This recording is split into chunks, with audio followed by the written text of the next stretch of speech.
뉴스 속 경제 이슈는 더 쉽고 깊게, 최신 고용 동향은 더 빠르게 전해드리는 고용브리핑 365 시간입니다. 오늘도 신세롬 기자와 함께하겠습니다. 안녕하세요. 안녕하세요. 오늘 어떤 이슈 준비하셨나요? 네, 혹시 고향이 어디십니까? 저 고향은 수원이에요. 도시네요, 그래도. 네. 그렇죠. 혹시 고향 시골로 돌아가고 싶다, 혹은 시골에 가서 살아보고 싶다, 이런 생각해 본 적 있으십니까? 그렇죠. 한 번쯤은 해봤어요. 네, 이런 생각을 하시는 분들이 많다고 합니다. 각박한 도시의 삶을 벗어나서 농촌에서 자연인으로 살아가고자 하는 로망을 가진 분들이 많은데요. 은퇴 후 귀농, 귀촌 의향이 있다는 분은 10명 중 4명이나 된다고 합니다. 그런데 당장 은퇴가 아니라 일자리를 찾아서 지난해 농어촌에 터를 잡은 가구가 점점 늘었다고 합니다. 특히 눈여겨볼 점은 은퇴층인 60대뿐 아니라 30대 이상도 많이 늘었다는 건데요. 다시 불고 있는 귀농, 귀촌 바람, 이슈픽에서 짚어봅니다. 네, 한때 이 귀농 바람이 강하게 불었다가 주춤했었는데 이게 다시 또 불기 시작했나 봐요. 맞습니다. 이 농림축산식품부에 따르면요, 지난해 귀농, 귀촌 인구는 그 지난해 전년도보다 더 늘었습니다. 이 중에서 30대 이하 인구가 대폭 증가했는데요. 귀농인 규모가 높은 상위 5개 지역을 살펴보면 경북 의성, 전남 고흥, 경북 상주시 등이었습니다. 그럼 이런 지역들이 유난히 귀농을 꿈꾸는 사람들의 선택을 받은 특별한 이유가 있을까요? 네, 농식품부가 같이 분석을 좀 해봤는데요. 네. 이들 지역은 대체로 귀농과 관련한 해당 지자체의 정책 지원이 매우 활발했던 것으로 확인됐습니다. 네. 또 농지 가격이 다른 지역들보다 낮아서 영농 기반을 마련하기에 부담이 덜한 것도 있었다고 합니다. 네, 2030 청년들이 도심을 떠나서 귀농을 하는 사람들이 많이 늘었다라고 얘기를 하셨는데 네. 그럼 이런 청년들이 귀농을 선택하는 가장 큰 이유가 어떤 걸까요? 예전에만 해도 이 청년들이 귀농을 하게 되면 가업을 승계하게 되는 이유가 많았는데요. 네. 최근에는 그렇지 않다고 합니다.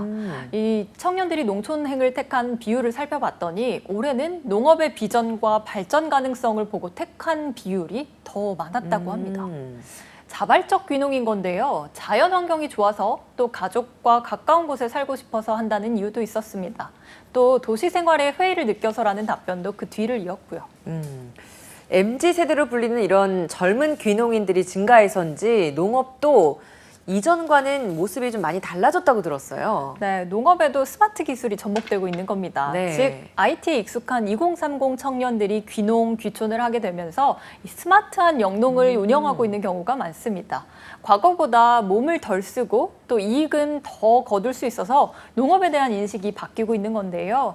플랫폼 산업을 기반으로 하는 스마트 영농 시장이 커지면서 1차 산업의 2차, 또 4차 산업과 융합해서 고부가 가치를 만들어내는 농업까지 귀농은 진화에 진화를 거듭하고 있다고 볼 수 있습니다. 네, 아이디어도 좋고 또 스마트팜을 이용해서 농사를 한다곤 하지만 처음부터 수익을 기대하는 건 쉽진 않아요.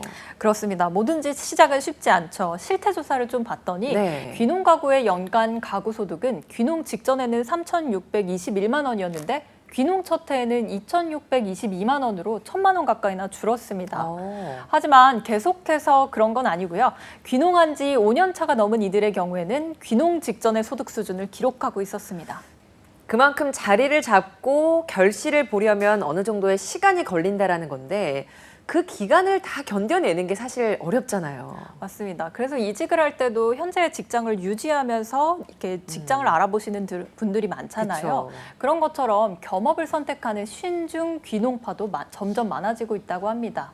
전업 귀농인의 비율은 최근 3년간 꾸준히 줄어서 지난해 67.9% 수준이지만 겸업 귀농인 비율은 반대로 늘고 있는 거죠. 그러면 귀촌의 경우에는 어떤지도 궁금해요. 농업을 하는 게 아닌데도 귀촌을 하는 인구가 늘어났다는 거. 이건 네. 어떤 이유인가요? 아무래도 도시를 떠나서 농촌에 살고 싶다라는 이유가 크다고 볼 수 있을 것 같습니다. 즉, 도시의 비싼 집값을 피해서 귀촌을 선택하는 게 많았는데요. 귀촌 이유 중 1순위는 직업이었지만 주택을 이유로 꼽은 사람이 그 다음으로 많았습니다. 특히 젊은 층일수록 일자리를 구하기 위해 귀촌하는 경향을 보였지만 연령대가 높아질수록은 귀촌 동기에서 일자리의 비중은 줄어들고 주택을 고려하는 비중이 늘었습니다. 농림식품부는 코로나19 이후 도시 주택 가격 등이 귀촌 인구 증가에 영향을 끼치고 있다고 분석했습니다. 네, 이렇게 농업을 하기 위해서 귀농을 하거나 주택이나 일자리를 찾으려고 귀촌을 하는 분들이 많지만 또 반대로 이렇게 했다가 적응을 못해서 다시 또 역으로 돌아가는 사례들도 많다고 들었는데요. 네. 제일 내 뜻대로 되지 않는 것 중에 하나가 농사라고 하잖아요. 맞아요. 네, 농업에 실패하거나 혹은 주민들과의 갈등을 겪으면서 역귀농하는 사례도 만만치 않습니다. 농촌으로 내려왔던 인구 10명 중에 1명은 5년 이내에 농촌을 다시 떠난다는 통계도 있습니다. 네, 이런 역귀농의 부작용을 막고 또 시행착오를 줄일 수 있는 방법은 없을까요? 인턴 제도 같은 게 있겠죠. 즉 농식품부는 우선 농촌 생활을 사전에 체험해 볼 수 있도록, 경험해 볼 수 있도록 살아보기 프로그램을 도시민을 대상으로 실행하고 있는데요. 이 농업 일자리 탐색형 교육 등을 시행 중입니다.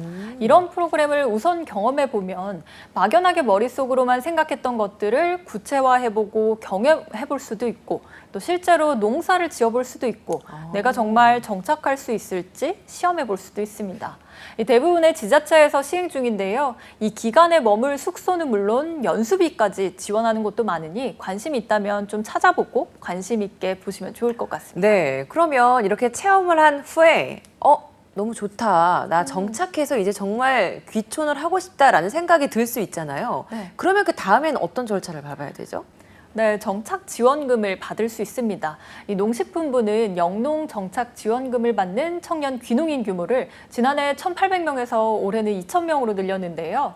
여기에 청년의 영농 정착에 가장 큰 걸림돌이 되고 있는 농지 문제를 해결하기 위해서 먼저 임대한 뒤에 매도 지원 방식도 검토 중이라고 합니다. 무엇보다 정부의 청년 농업인 3만 명 육성 공약이 있었죠. 이 공약 이행을 위해 하반기에는 청년 농업 준비와 창업, 또 성장 전 과정을 지원하는 프로그램을 마련해 발표한다고 합니다. 네, 한컷 이슈도 짚어보겠습니다. 오늘 한컷 이슈는 어떤 내용이죠? 네, 농촌 이야기를 했으니까요. 네. 이번에 도시 이야기를 해보려고 합니다. 네. 가장 살기 좋은 도시. 세계에서 가장 살기 좋은 도시를 순위로 매긴다면 내가 살고 있는 도시는 몇 위쯤 될까요? 이 영국의 경제분석기관이 안정성과 의료, 또 교육 등의 종합적인 지표로 살기 좋은 도시를 선정해서 발표했는데요. 서울은 몇 위쯤 될 것 같으세요? 순위가 그렇게 앞쪽은 아닐 것 같은데 그래도 100위 안에는 들지 않을까요? 네, 100위 안엔 들었습니다. 근데 전체 대상이 173개입니다. 그래요? 60위권에 이름을 올렸는데요. 절반 정도는 되네요, 그래도. 네, 맞습니다. 아시아와 호주 지역으로 좀 좁혀보면요. 지난해보다 순위가 더 상승해서 12위를 차지했습니다. 아시아에서는 유일하게 일본의 오사카가 전 세계에서 10위 안에 들었고요. 문화예술의 도시라 불리는 오스트리아 빈이 1위입니다. 또 덴마크의 코펜하겐과 스위스 7위, 캐나다 캘거리가 그 뒤를 이었습니다. 이 중 한 곳에서 잠시라도 좀 살아보고 싶네요. 네. 네, 귀농도 하나의 창업인 만큼 실패하지 않으려는 철저한 준비가 필요한데요. 관심 있는 분들이라면 오늘 소개한 농촌 체험 등을 통해서 미리 정착의 밑그림을 그려보는 것도 좋을 것 같습니다. 오늘도 신세롬 기자와 함께했습니다. 고맙습니다.